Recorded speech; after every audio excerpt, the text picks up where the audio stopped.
hosting it. I got Veronica Vasquez from Telemundo. Mm-hmm. So she's going to be doing it on her show. She's going to be the other moderator with me. And then I know that she's got the equipment, but I think we need a little bit more equipment. And so if we could use it here, then she doesn't have to rent out the equipment. Yeah, but we've been right because you did it here in the big studio. When are you doing it? September 11th. Check with folks just in case. You already scheduled it at the place over there? Yeah, yeah. All the candidates are locked in. Oh, you got the candidates, okay. Yep. Welcome to Oregon Voters Digest, the program that brings forward the social and political issues that...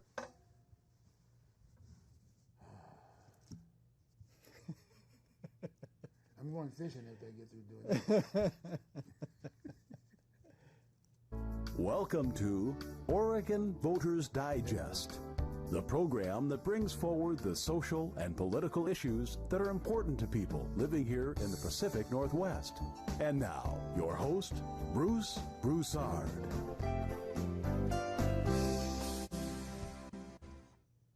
Welcome again to this segment of the Oregon Voters Digest. I'm Bruce Broussard, your host. Welcome, folks. It's a little warm out there today on this particular end of the coast. But the bottom line is that we're still here.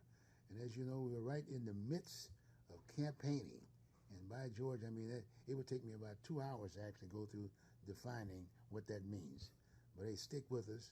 We've been doing some things on the local swamp, which is Portland, Oregon. And there's a new form of government that's gotten together. We talked about that also, too. And then we also interviewed some of the candidates that were running for office. In fact, 90% of the ones who I interviewed are all anxious to basically go after the funding source. And, it's a fact. It's about a money and power source, so to speak.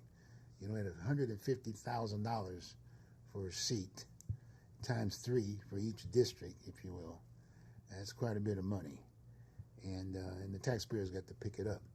But the concern I've had is the fact that whether or not these individuals have the resume and can respond to the issues.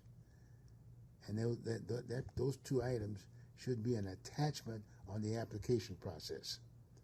Whereas today, all you have to do is list your name and your phone number. That's all you do.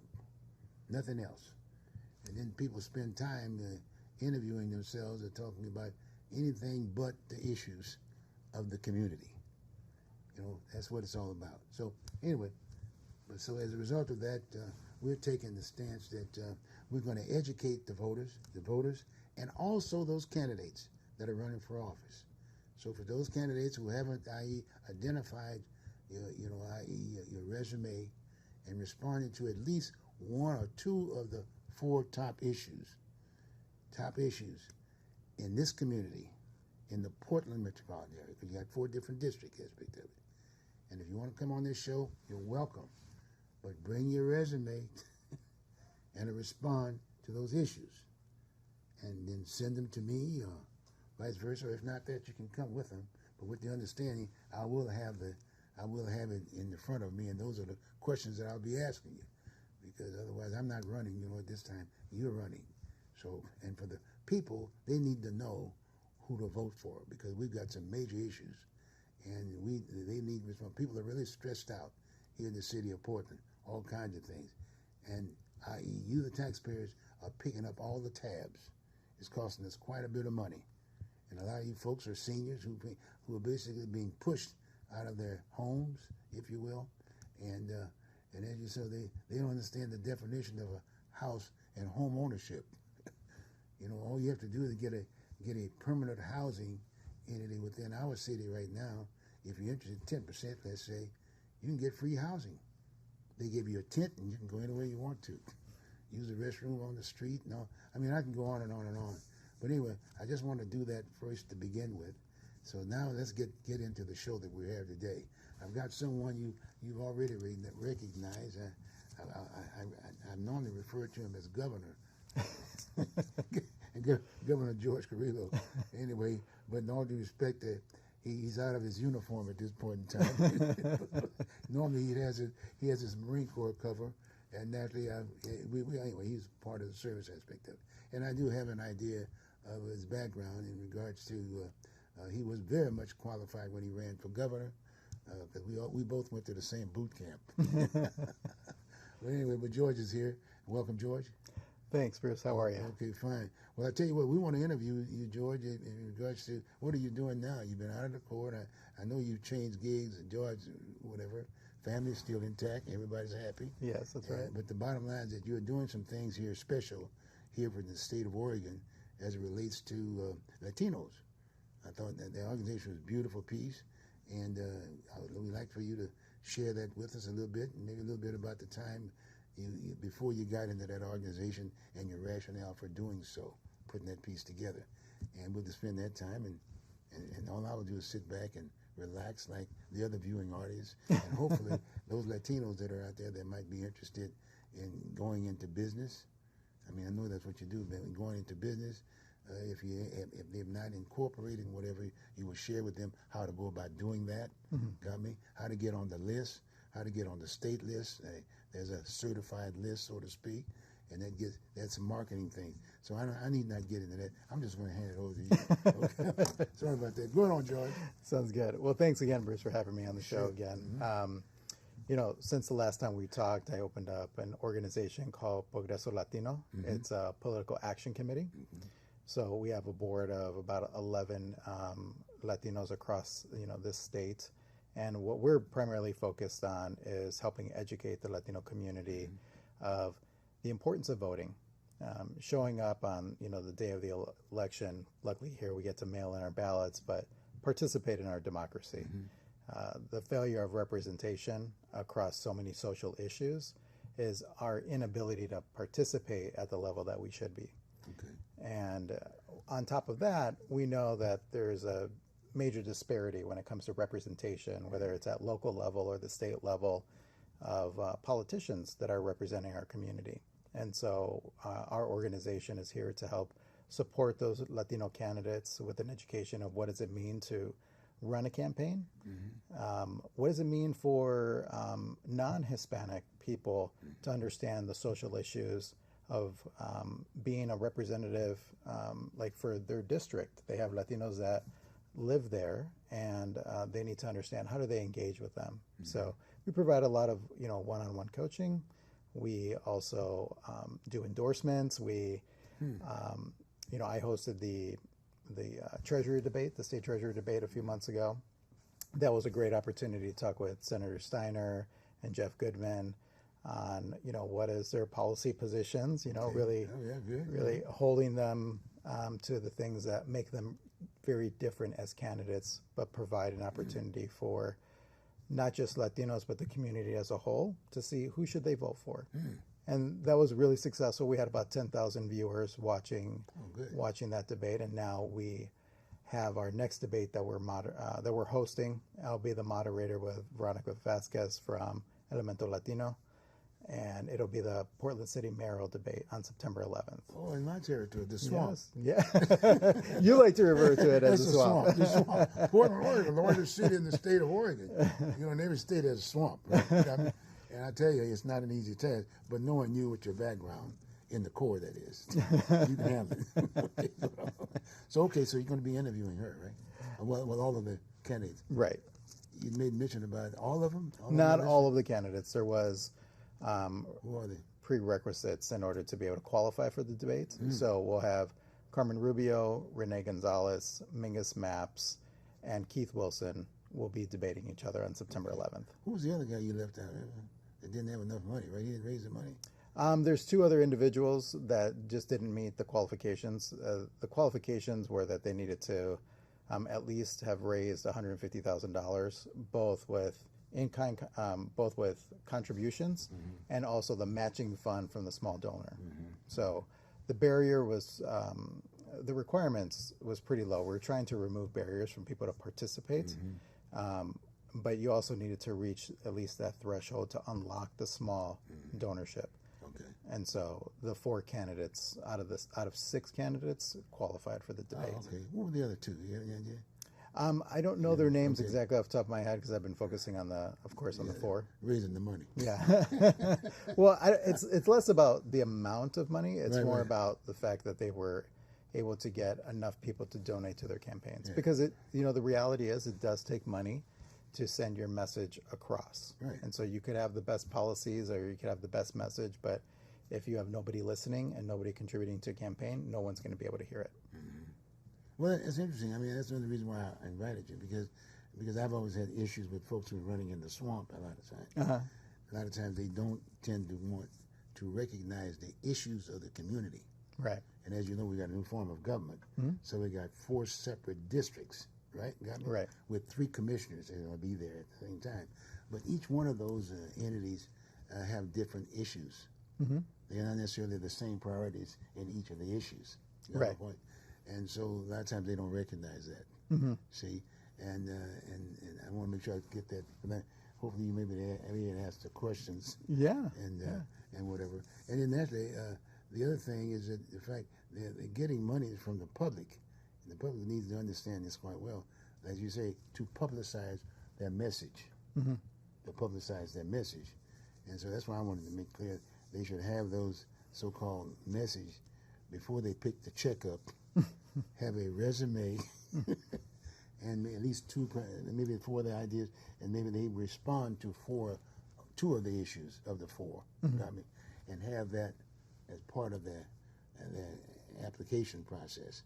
Therefore, the public, the taxpayer, can access that before they get those political books, if you will, the voters pamphlet, right? Right. The voters pamphlet aspect of it, and also the media. You know, 'cause that's another very important entity, because a lot of times they have their own agenda in regards to asking questions. Right. And in most cases, they're getting paid by other entities, if you will. And when they come to the table, they're really selling commercials, Right. right? Yeah. You know what I mean? So the whole idea is that they would have access to that. And hopefully, if the candidates are sharp enough with the help of the folks in the community that have seen the folks, if they sway off of that deal, they will be informed that this is what they should be doing. And I'm talking to the Oregonian, the Tribune, the Willamette Week, you know what I mean? That's kind of stuff. Because it's very important. We're sitting in a crisis kind of situation. Like I said, the swamp. My job here at community television is that I'm trying to drain the swamp, if you will. You know what I mean? Just to make sure we get responsible entities that are going to be representing the people in the community. Right. You know my point? And the reason why I emphasize that point, because all the other communities around the state are looking at Portland because of our size, and this is where we are. This is the living room of the state of Oregon, so to speak. So it's very important to do that. And naturally, as you can see, my format is very simple. If you don't know the issues, I don't know why you're running. and if it's just running for the money and the power, that is not what we're looking for. Right. Fair? That's fair. Okay, good. Well, now, you say now you're going to be interviewing these candidates. Now, excuse the French, now I know you'd given me some recommendations to some of the other entities, not knowing you. To, hey, he called me up and said, hey, Bruce, I'd like to interview these folks, you know what I mean? You chatted with them, but when they heard the name, you know, they got nervous. but my point is that it's not me. The Oregon Voters Digest. I just work for the Oregon Voters Digest. Right. I'm Bruce Broussard. You know, I don't get into personal opinions. I'm just a facilitator. That's all. Right. They're supposed to come down here and talk just like we're talking, and be very specific in terms of how you're going to solve the problem. Right. And that's been. So I'm just sharing that with you. I'm pretty hardcore on that end of it. And then a lot of times I've gotten the message out, just like as you notice, my presentation has always been to educate them up front. Right. And if they can't come, then that tells me they don't have the issues. Well, I think that's why, like for us, you know, even though Progreso Latino is it's a Hispanic organization, but we just don't focus on Hispanic issues. We focus on all issues, you know, affecting our society. Yeah. And just like with the debate, this is the opportunity for the mayoral candidates to really present what their solutions will be. You know, for me, there's a difference between a forum and a political debate. Oh. And I think a lot of times it turns into a forum where it's this elevator speech. And not getting into specific details doesn't help the voter understand who should they vote for. So during the debate, we are, myself and Veronica, we're going to be asking some very difficult questions. There'll be some follow-up questions to their answers.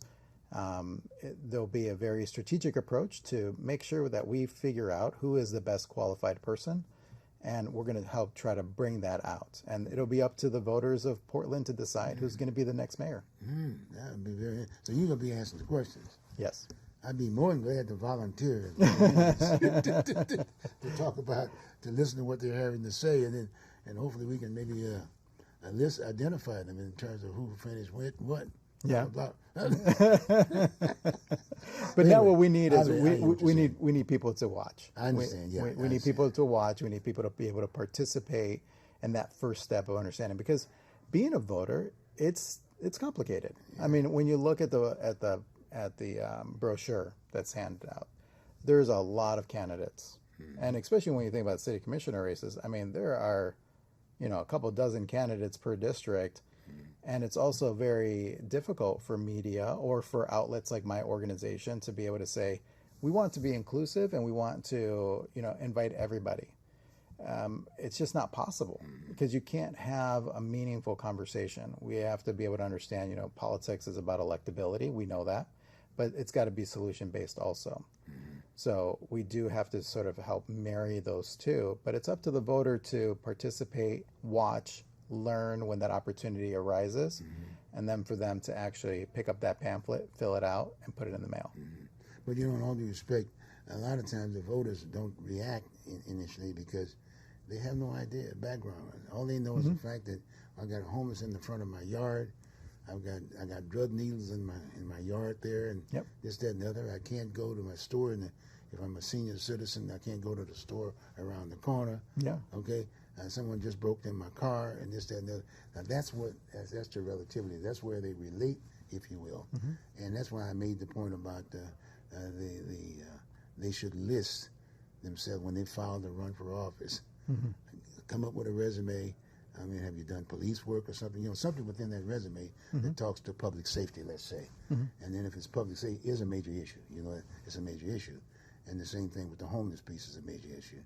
Well, I think, when you hold office, I've worked in government for a lot of years. Sure. You have to be very diverse, in your knowledge and your personal experience, because running government, especially in the executive branch, it's complicated, it's difficult. And problems just don't stop at a district line or at a city line. Just for example, for crime. Crime happens throughout Portland. It bleeds into Washington County, Clackamas County. Crime that happens in Clackamas County bleeds over into Multnomah County. There are no boundaries. The homeless crisis, access to food and health care, those are all systemic issues that are affected and hold no boundaries. So I think that our politicians that are going to be leaders and represent a community need to be very well versed, not just in what the topic of the day is or of the moment, but being able to be well versed in understanding all the systematic disparities that we have within our society. And sometimes some of the best politicians are the ones that have some of the most lived experience, whether it's in their personal and professional background.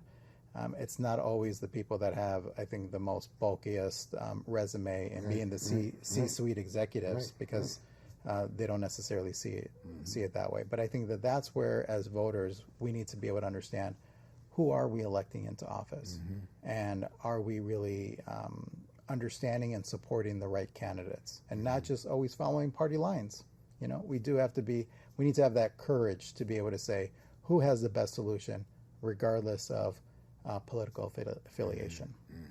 Well, I appreciate that. I appreciate that point. But getting back to the swamp, as an example, let's just take one of them and just help them out a little bit, if you will. Let's think about the homeless dealing. People are worried about, what are we going to do with the homeless? Everybody talks to the homeless on the front end. Give them a tent, give them a little weed, give them a needle. I'm just saying, give them food, this, that, and that. Give. And then, but 99.9% of the population has to work every day. And in some cases, they got to work. I mean, we've been educated that way or whatever, just to survive. Right. And I'm sitting there saying, okay, fine. So what are we going to do? We're going to mix that group with the majority group.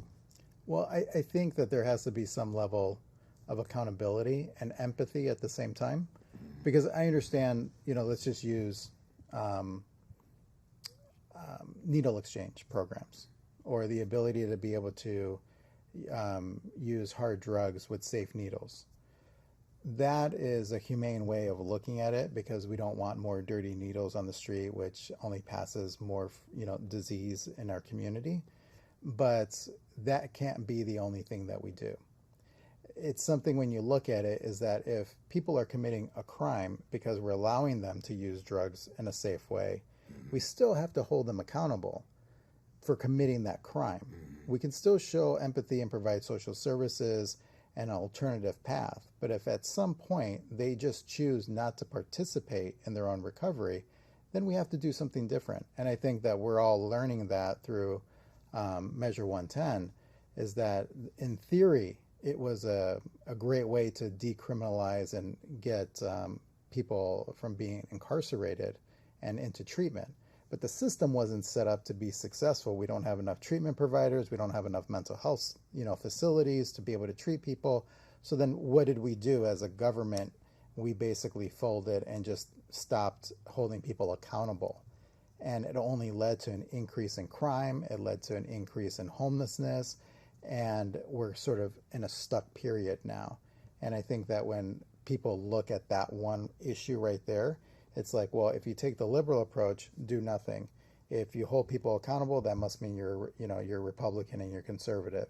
And I don't think it comes down to that. I think it comes down to, what are we going to do as a society to actually help people make our community safe for multiple reasons? Safe for the drug user, for the person that's struggling with behavioral health. How do we make it safe for our children to be able to walk to school? How do we make it safe for businesses to be able to run and prosper?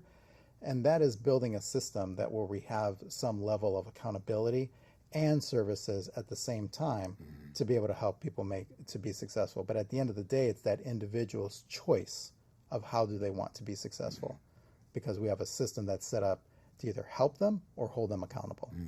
Now, on the conservative side, my thing is that if you want to stop, I'm just saying, this is the other side. Yeah. Is the fact that, if I really want to help a person, it's just like we got into the Marine Corps. Yeah. When you got in the Corps and you got off that bus in San Diego or whatever, and you saw that sergeant, he said, okay, fine, you're going to be here for days. Right. Marine says, I'm your mother, I'm your father, I'm everything. right? Yeah, right. And he's got a control environment aspect of it. Right. And so I take that, because that's my background, so to speak. But that's kind of like where I look at it. From the standpoint is that if an individual's in a situation where he's using a needle, and then that's part of that rehabilitation in an environment that's disrupting the other 90% of the entities that's there, why not put him in a controlled environment, so to speak, take the needle away from him, and then for instance, like reinstate or activate the National Guard, because they got doctors, they got lawyers, they got all kinds of things. And then the idea is that they're there. And you could, I'd say 50% of that stuff would be done, because most of these folks are in need, if you will. Just like we went to boot camp, we wouldn't have learned anything.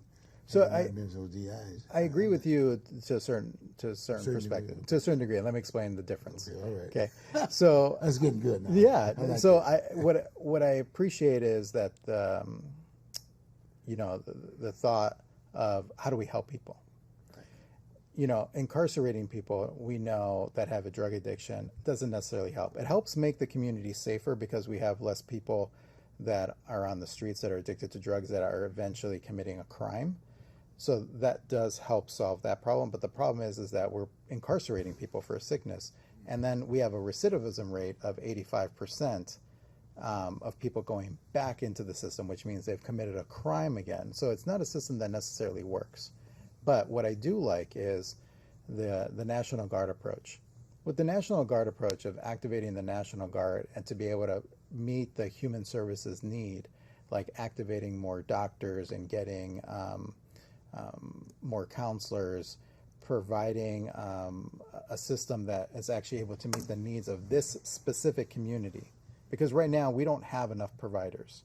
We don't have, the wait time for someone to receive behavioral health services, whether that's drug and alcohol treatment or just counseling services.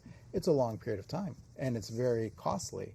So if the system can't support it right now, then why don't we? We've already declared a state of emergency for behavioral health and homelessness here in the state. So why aren't we activating those resources that we have, like the National Guard? That's something that I'd actually like to look more into. Which is a good point. Yeah. Now you got to understand, we do have Governor Kotek yet, and she's not been approached. Mm-hmm. She's the governor that would have the She's the only position, one if that you has the will. authority. Yeah. That's right. And secondly, in all due respect, this is not incarceration. Mm-hmm. No, the one I'm talking about, no. It's almost like having maybe an earthquake. Yeah. It's an earthquake. An earthquake, something happens, and they activate the guard. Mm-hmm. They get in those deuce bars, those trucks, with the National Guard, and they pick the folks up, take them to a controlled environment, and they basically vet them across the board. You know what I mean? And then react to them accordingly. And to me, I think that's a good thing. I'm saying the people understand that. You know what I mean? And they're not just putting them in shelters, for instance, right in the same community where they're causing the problem, so to speak. Because what they're accustomed to is basically sticking that needle in. Right. You know what I mean? So you got to get them in an environment where they won't have to worry about. Now it might be cold turkey, but we've gone through cold turkey. Through boot camp. You know where I'm coming from. It is a cold turkey situation. Right. But at the end of the day, folks will graduate. Some won't. In the court, right? And the same thing with reference to the situation with like the earthquake aspect of it. Yeah. Some people were taxpayers, some people were not taxpayers, some people were homeless and whatever. But everybody, they found a spot for each one of them, whether it be jobs and this, that, and the other. So, but I'm just saying, it's an example that the taxpayer is very familiar with, and you take them out of the environment of the masses of the people and put them in an area. So, I'm just doing that. But the incarceration, that's not incarceration, and people understand that. You see what I mean? So we're just taking just an example. Well, I think the example of using the National Guard to be able to provide more services, I think is that's what they do. Is a good idea, to an option to explore, right? But I think as far as how do we house people that are houseless right now, I think that's government becoming more creative with the funding that it currently has in order to truly develop what is affordable housing. Affordable housing is like the wrong terminology to use nowadays because you shouldn't use housing in it. Because it doesn't exist. Yes. Affordable housing doesn't exist in today's market. Should be shelter. I don't use the word shelter because it's a temporary piece, right? It can be. I think the model of shelter as a temporary solution on a daily basis is something that needs to be redone. I think we've been doing shelter the same way for too long, and it doesn't necessarily work.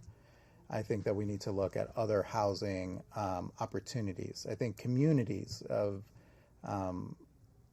building areas that people can feel included as part of the community.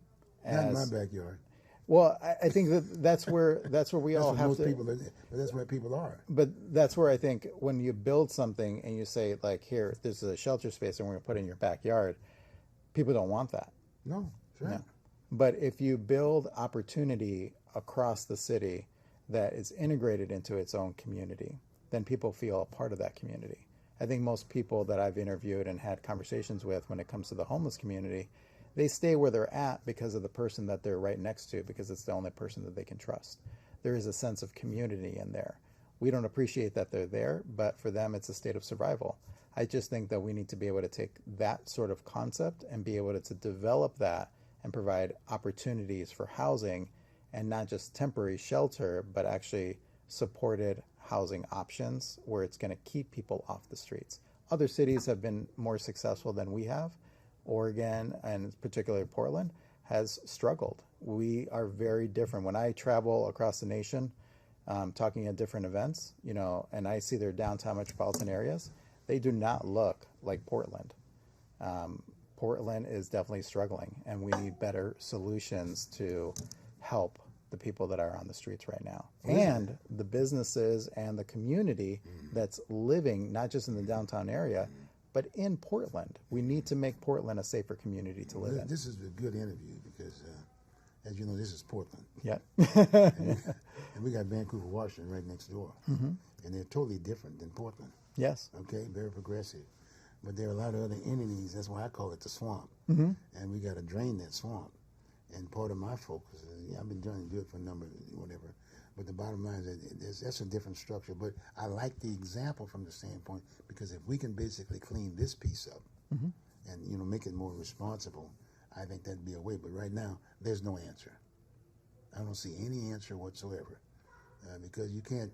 I mean, the definition, for instance, home ownership. I mean, that's the future of anybody life, trying to get themselves a home and be paid for it after a certain number of years. But none of those people are being thrown out. I mean, they're being evicted because they can't afford it anymore. Well, I think that's the problem here. I think we concentrate too much on one issue, and that is the issue that right now we see all of, you know, government spending being spent on the issue of homelessness right now. Thing is that we have a low inventory rate.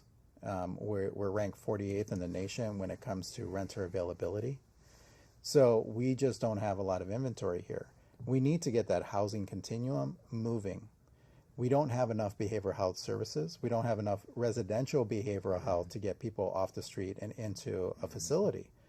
We don't have, whether you want to call it shelter space, to get people into a shelter. And shelter doesn't always work for everybody. That's the reason why I'm not a big fan of shelter. But I think that everybody's trying to find this one solution to our current issue, which is the homelessness that we have here and in being able to create shelter.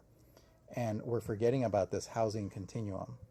We need to be able to look at the problem as a whole. We need to get people moving across that housing continuum, because the more that we get people into home ownership, the more we get them into middle class, building generational wealth, having assets, and we have this other freed up market, right, when it comes to rental properties, residential facilities, and transitioning also into adult care.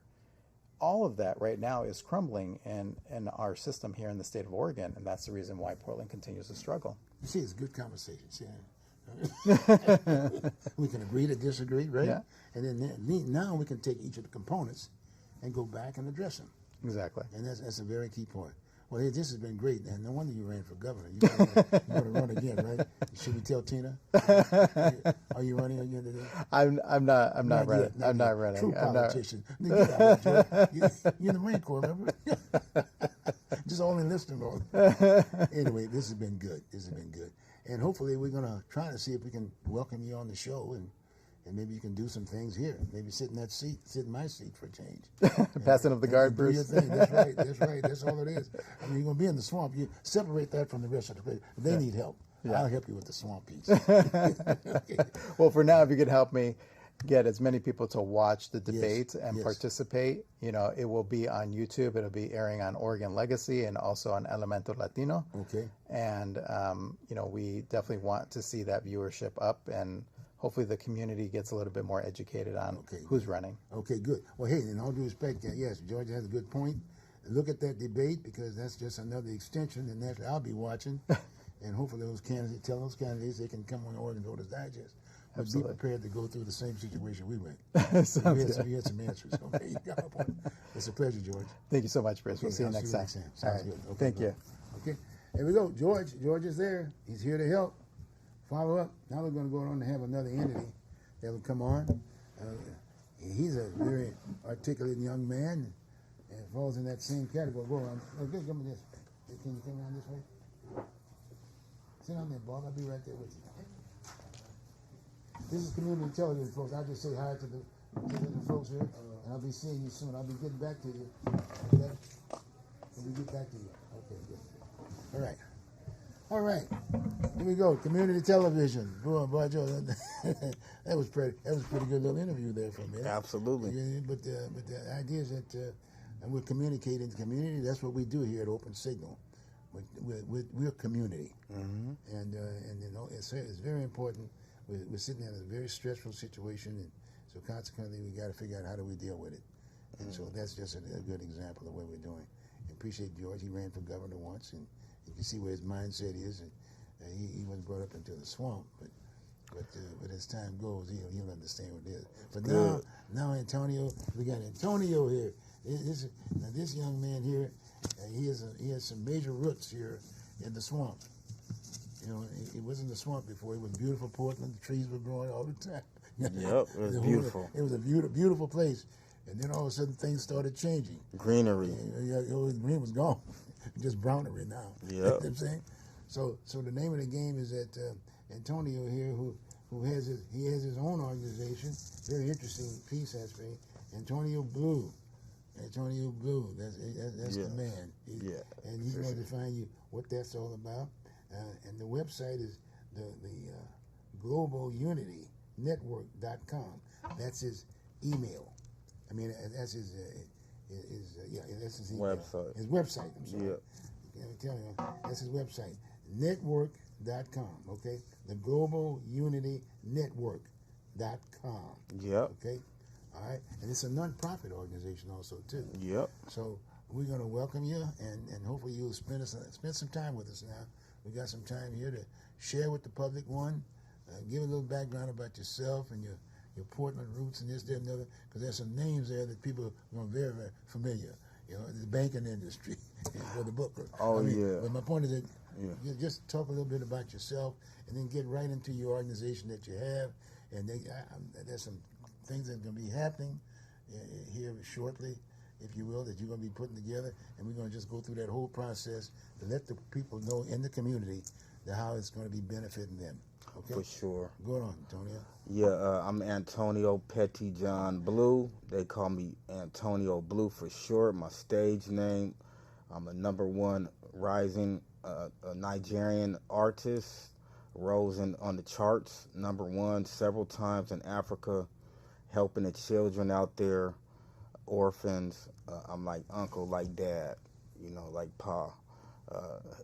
Pretty much that's how a lot of elders is anyways. But I really stepped up and spent a lot of my money on taking care of the community, books, school supplies, food, stuff like that, teaching them music. And same now I'm bringing it here since they've seen what I've done abroad. Right. It wasn't as easy to get there. I'm born here, but it's like easier there because like unity there. They really believe in like unity, like they believe in God. So it's like a lot of the times I know it's like us here feel like we don't get along with them, but it's a lot of times it's because not the elder ones, but the ones my age, we stop believing in God and we just do whatever. And it's even me saying that to make them mad. I know it, but we need to come to an understanding where we check ourselves and keep ourselves in reality, you know, because we kind of go outside the scope of, you know, what's sane and what ain't. Well, there's a point you make that point there. I want you to go back a step and talk about some of your roots here in Portland metropolitan area. Yeah. And the fact that you were, you know, as a young person, you graduated from school, and the activities that you participated in, you grew up here, so to speak. Well, yeah, I really didn't graduate till later on. Right. School does run in my genes, though. You know, like my grandfather was the first black accountant and owner of a bank, and established a community here. You know, tell him his name. Everybody gonna know him. Mr. Venerable Booker. Venerable Booker. Yeah, Brother Booker. He was quite a guy. Yeah, so he took 10 different African Americans and a couple of other minority groups, and got at a table and said, "You're gonna do the store. You're gonna do the laundromat," and he came up with the blueprints and the money, and he helped people who had those skills, and that's how we got our community going during the civil rights era. You know. So, yeah, that's what I come from. I was adopted by more intellectuals, you know, politicians, you know, Pettyjohn, you know, who briefed Goldsmith, you know, Neil Goldsmith. So my father was like a #1 model at the time, and coached my brother as a juvenile to be #1 gymnast in the world, Olympics. and martial artist. So he's helped governors get to that status, and he's helped number one artists like me and my brother become where we came. And me, I was troubled, so I wasn't really in the school. I was in the streets, incarceration, criminality, carnage, carnality. I lived my life totally different than what I live now. I don't live my life in carnal anymore. But there were a number of young people. Yeah. Right then, because our education system was not as progressive as it should have been. Let's put it that way. No, it was different. Everything was different. The educational system, the workplace, trying to get a job, especially if you made a mistake already and you were black. But even if you weren't, even if you were a good black, it was only certain jobs we could get, and then we get denied or, get us in trouble with our parents or our women or whatever.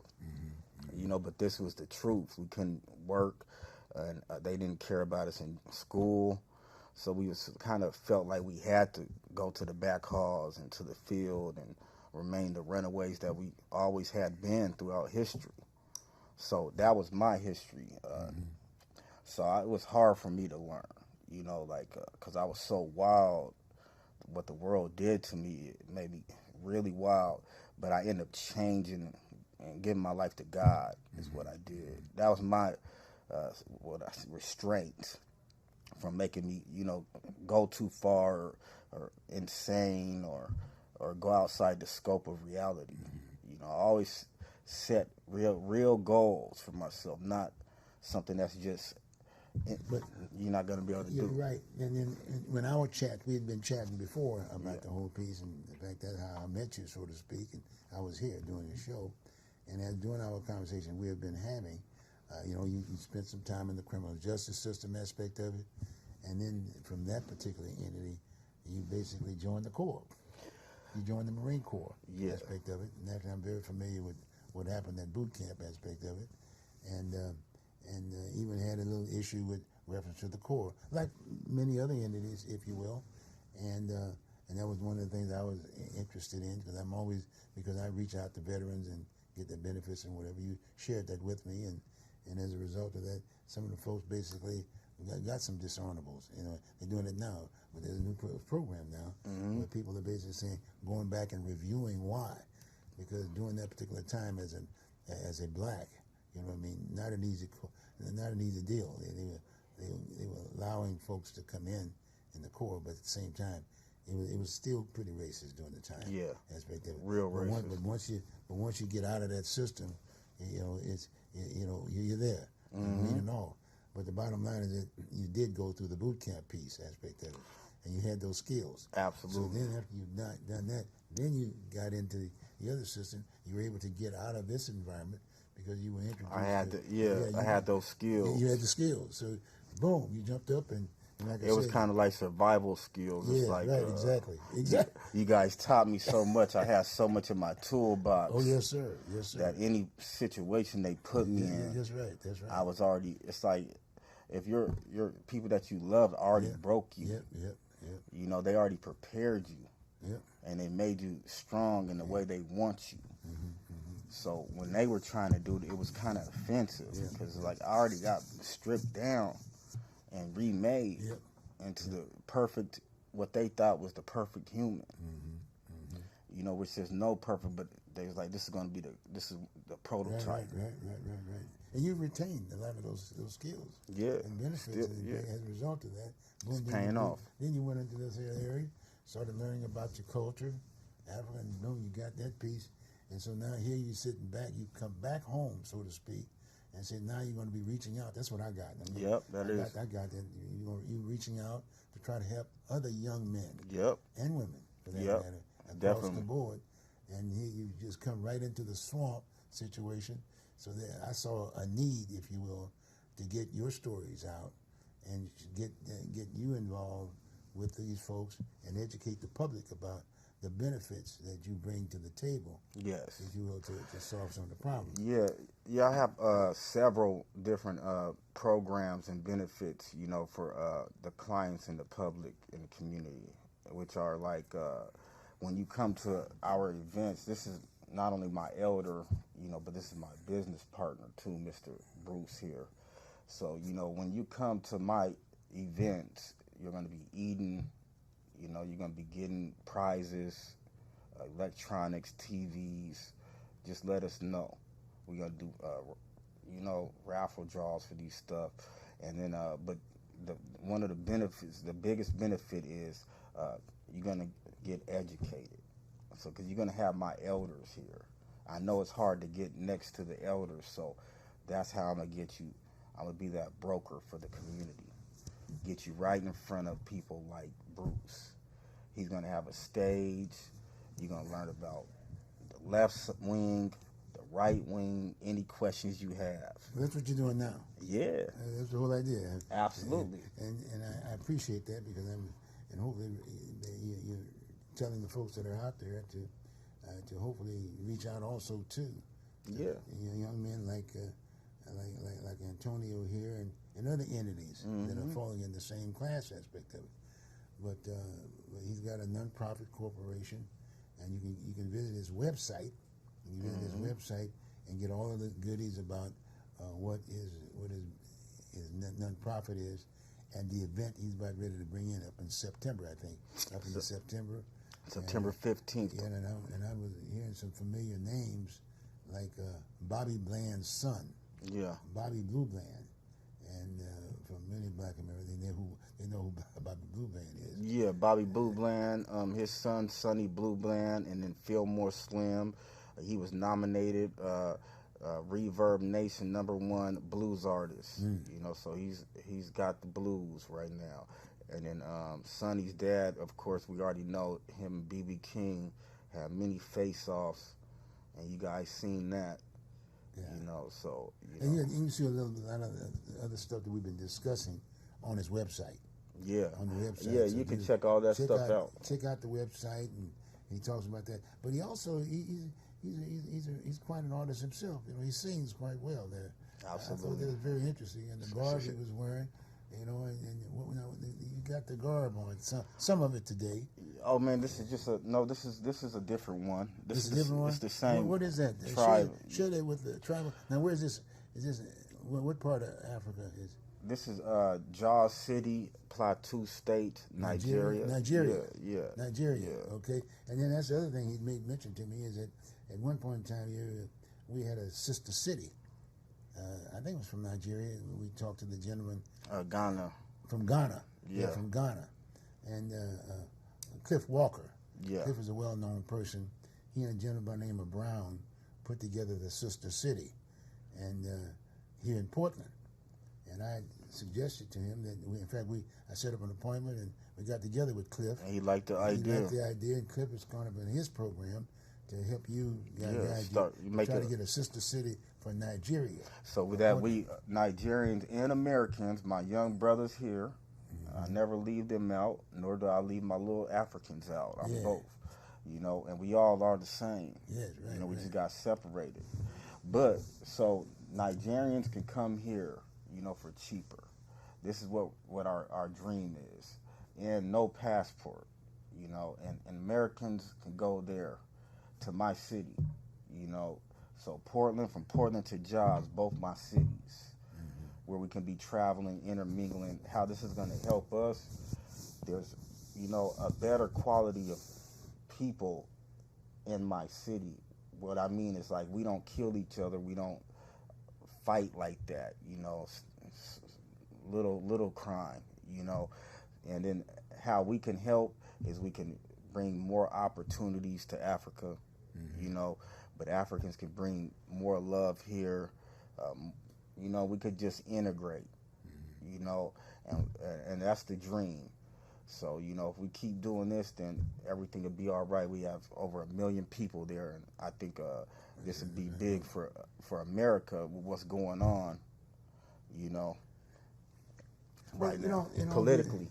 And that was the other thing I was really impressed with Antonio, was the fact that he educated me in many ways because he's been there to the country, and we are constantly referred to as African Americans, and most people in our country tends to identify with blacks as far as Africans, but Africans are also white. The folks who are in Africa now, in Africa, There's some are whites, white, a lot of white been folks. for a long But time. the majority were black, if you will. But the fact of it is, things change. Now it's just the opposite, so to speak. I wouldn't say it's more whites. I just say, it all depends where you're going. Even in South America, there is a large amount of whites there, but they do not, own it. I mean, they don't run it. We got our independence back long ago there. It's just we integrated. We do business with them.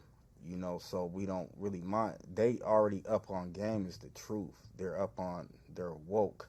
So they're rather, like, the reason I'm not even there, this opens that up, is because the price. If it's costing $3,000 and you going 2-3 times, and you really want to go 6 times a year, but, it's That's like. what it costs? That's a round trip? Is that a round trip ticket? Yeah. $3,000? Yeah. That's a couple of So we want to bring that down. Yeah, I heard that. Yeah. And then, but see, they can afford it, my Caucasian counterparts, because what happened with the money, and they've been born into money and stuff. So when they get there, they see the opportunities.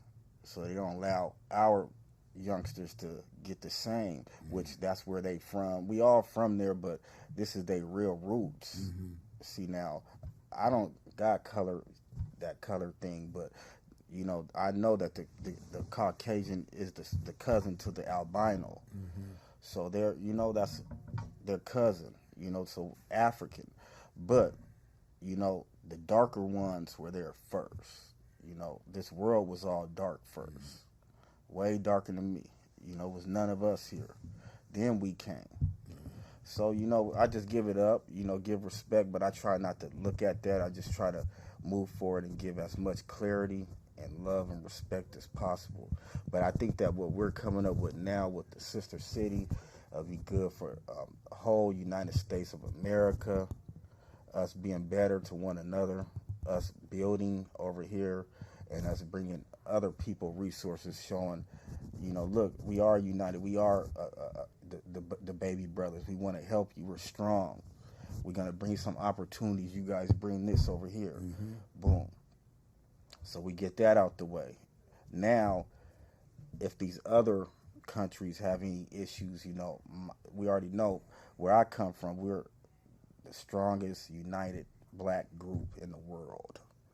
Nigerians, like we say about the Marines, but this stands for the black race. If we talking about a black race, there is no other black race that's stronger, more educated, and more organized than Nigerians. You make a good point, because every state in the union, for that matter, have sister city capacities. Yep.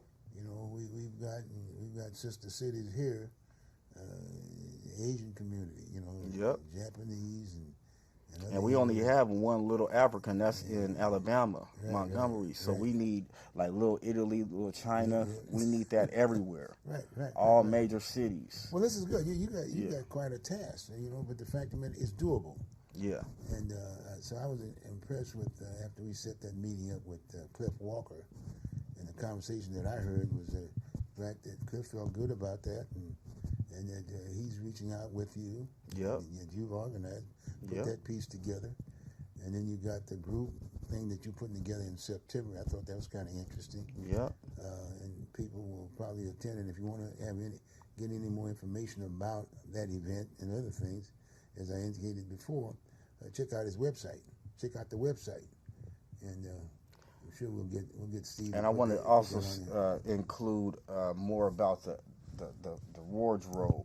Oh, yeah. Okay. See, this is not the one. This looks similar, so this is the one with the short sleeve, more sunny. You go out in, but this is all crafted especially for me, the next priest, by my chief and king. So just like you here in America, got my back, and then I got Caucasians, a couple, politicians, Jim Pettyjohn, Mr. Gibbs. Also, I have a king in Africa backing me. So this is, nobody can wear this, not even the African. It's crafted for me. Have to lead and use my vision to Made you help. somebody. Yeah. Gave you some respect. Separated me. Yeah, it's good. This is good. Yeah. And so, like I said, I really had that opportunity to spend some time with you, and I think that's very important. And then now as you know, we're rebuilding here in the city of Portland, here in Oregon, the largest city, and we've gone through a number of crises, rioting and all kinds of stuff, aspect of it, and there's an issue from the standpoint of where do black folks identify with this whole issue, and then we talked about that a little, and you also said that as a result of when you were there way back when, you participated in that, you got in that criminal justice system, and you were able to get out of it. That's the thing that impressed me. And so now the idea is to hopefully reach out to some of those other I think it's brothers. just a matter of really educating them and allowing them to, be free. That's what I'm here for. You just throw me in there like Jason Bourne, and I'll do the rest. I'll free them. I'll take the chains off. You just got to watch my back. I'll go one by one and cut them loose. That's my job. I know how to get the parasites out of them deep within, and I know how to recognize it deep within, even when they're self-inflicted, self-chained. Break it. I'm a break it. I'm the one that knows how to break it. So you just got to let me swim around in there, and nobody can't get in my way. If they get in my way, then it's now, I can't do my job, because we all got different gifts. So that's what it's really about. That's the main part of reaching society and reaching these kids is letting them free, let them have their creativity, giving them something, like this. Like, you don't know much about politics, come to the event, come learn. We're gonna teach you. We got elders right here who gonna break it down and give you one-on-one lessons on this. Well, another interesting thing in our conversation, and it's something that came up, and we had a discussion on that piece, reaching out to the fact that a lot of times folks are in those kind of a situation, they want nice things too. Yeah. You don't see bad things or ugly things on the tube or this, that, and the other. It's nice things. You got to have the Nikes and this, that, and the other. Well, you got to eat. You got to have a job. And so, in all due respect, I've already contacted a gentleman. You'll probably see him on the show sometimes around, but he's been around. And the unions, we talked a little bit about giving them some meanable jobs. And the unions there's a labor group, so to speak, with the various trades. You'd be surprised the kind of dollars a person can make as a union person. It's almost like having a degree. Otherwise, the other end is you got to have a degree to make a dollar. Right. In this particular case here, they can get jobs, and we have an entity, a startup entity, called the laborers, if you will. And these are individuals that gets taken and basically sent out to various, whether it be electrical trade or carpentry or this, that, and the other. They're helpers, but they're getting paid, and they're union, and there's a career there. They got retirement. I mean, they can afford those. And that's going to take us to be more open-minded, Yes.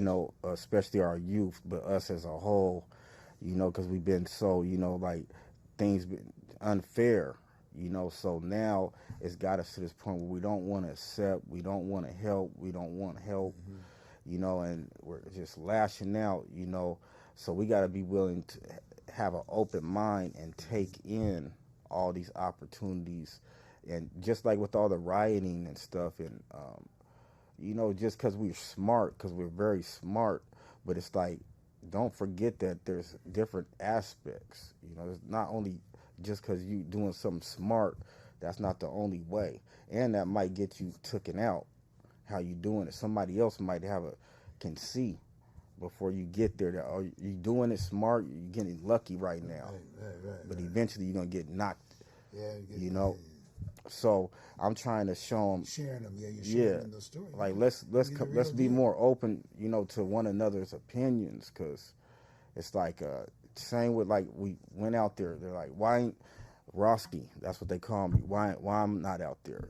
You didn't ask me. You should have came. Come to the event and ask me. You know, you didn't even ask. You just automatically know what you know.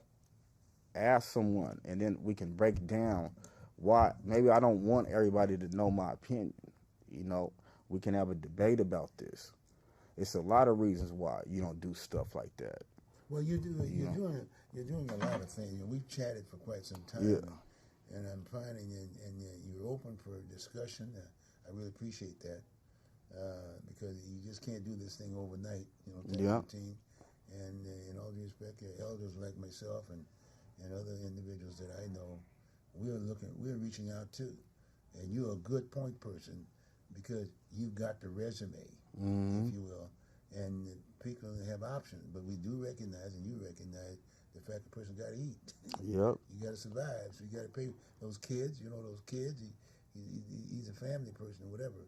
But the bottom line, it is an option, and as you indicated before, if they keep going down the same road, then they're going to have another problem. And things They change. just getting lucky right now. Getting lucky right now, but with your input and then hopefully we're going to have you on the show as you're progressing with the things that you're doing, which I think is very important to continue not only to educate them but also the public that this is what's happening here within this particular community. Yeah, with public community safety. Yes. At our events, and when you see me, you're going to see me pushing 100% for public community safety and political, we're ready to enlightenment. We're ready to close.